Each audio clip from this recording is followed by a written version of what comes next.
Bismillahirrahmanirrahim. Assalamualaikum warahmatullahi wabarakatuh.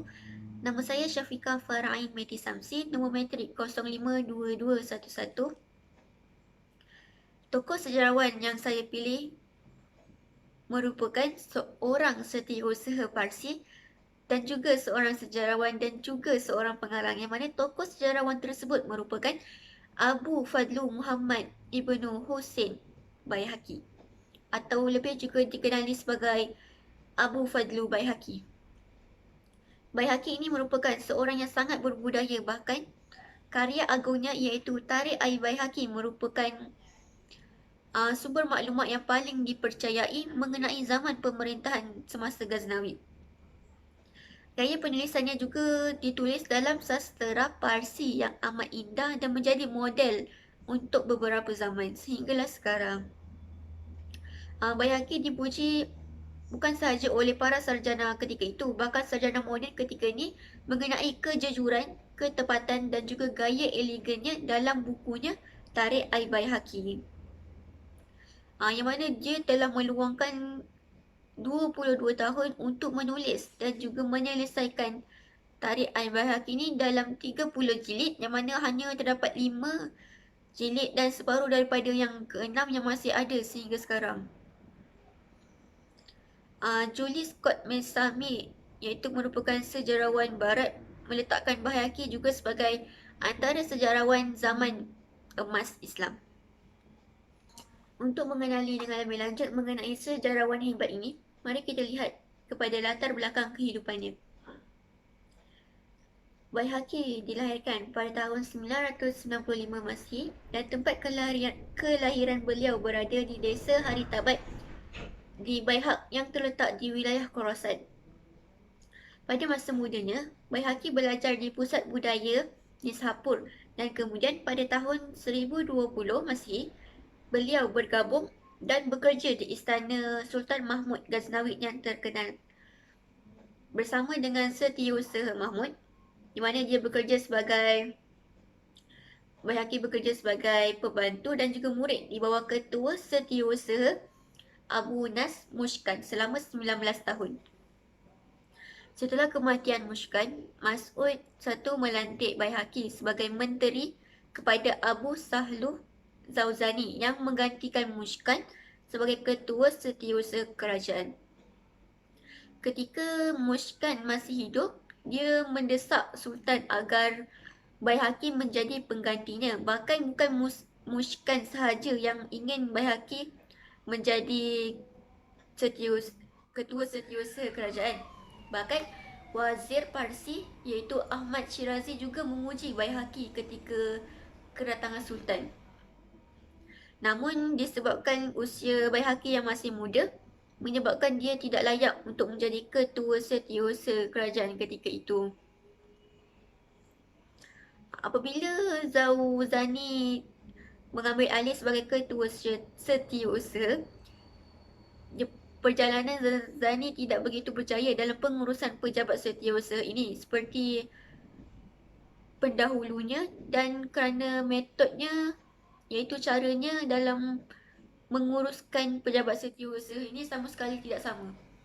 Yang mana Baihaqi sering menjadi mangsa kemarahannya yang buruk, yang membuatkan orang-orang di sekeliling Baihaqi tidak sanggup melihat keadaan Baihaqi ini.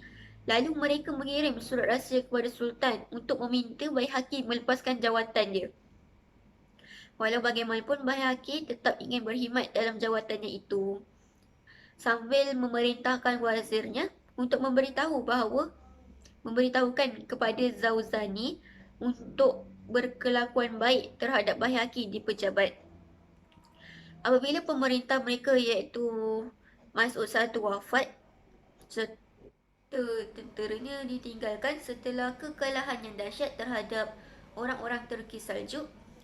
Kemudiannya membuatkan Zawzani kembali memperlakukan Baihaqi dengan lebih buruk lagi. Oleh itu, Baihaqi mengalami beberapa masalah setelah kematian Mas'ud I. Semasa pemerintahan Abdul Ar-Rashid, Baihaqi akhirnya terpilih sebagai ketua setiausaha dia bagaimanapun dalam waktu yang singkat dia dikeluarkan daripada jawatan itu kerana dipenjara oleh Hakim Ghazni atas pergaduhan kerana gagal memenuhi bayaran wajib yang perlu dibayar ke atas seorang isteri. Tetapi sebaliknya, alasan di sebalik pemenjaraannya adalah kerana muslihat musuhnya, iaitu ingin merampas harta Baihaqi. Dan pada tahun 1051 Masihi, askar Buddha iaitu pemberontak Togrul merampas Ghazni telah membunuh Abdul Ar-Rashid dan membuat orang-orang sultan ini dipenjara di Kubu Kuat di mana Baihaqi juga dipindahkan. Namun pemerintahan Togrul ini hanya berlangsung selama 15 hari sahaja.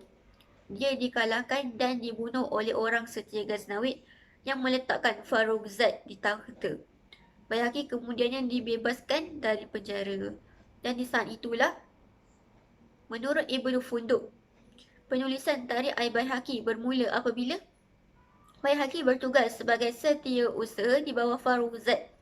Dan pada akhir pemerintahan Farrukhzad ini, di mana pemerintahan Farrukhzad mengalami kemunduran dari kehidupan birokrasi dan Baihaqi kemudiannya terpaksa menetap di Ghazni. Dan di saat itulah dia mula menulis Tarikh Al-Baihaqi. Namun, jika dilihat dalam bukunya mengenai aturan Farrukhzad, menunjukkan bahawa dia tidak mengikut serta dalam pengadilan Farrukhzad.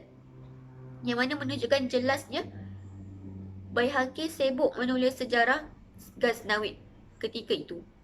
Dan menurut Akhbar Ad-Daulah Al-Saljukiyah, iaitu surat khabar daripada Saljuk, negara Saljuk, menunjukkan bahawa Baihaqi merumuskan perjanjian damai antara Saljuk dan juga Ghaznavid pada tahun 1058 Masihi.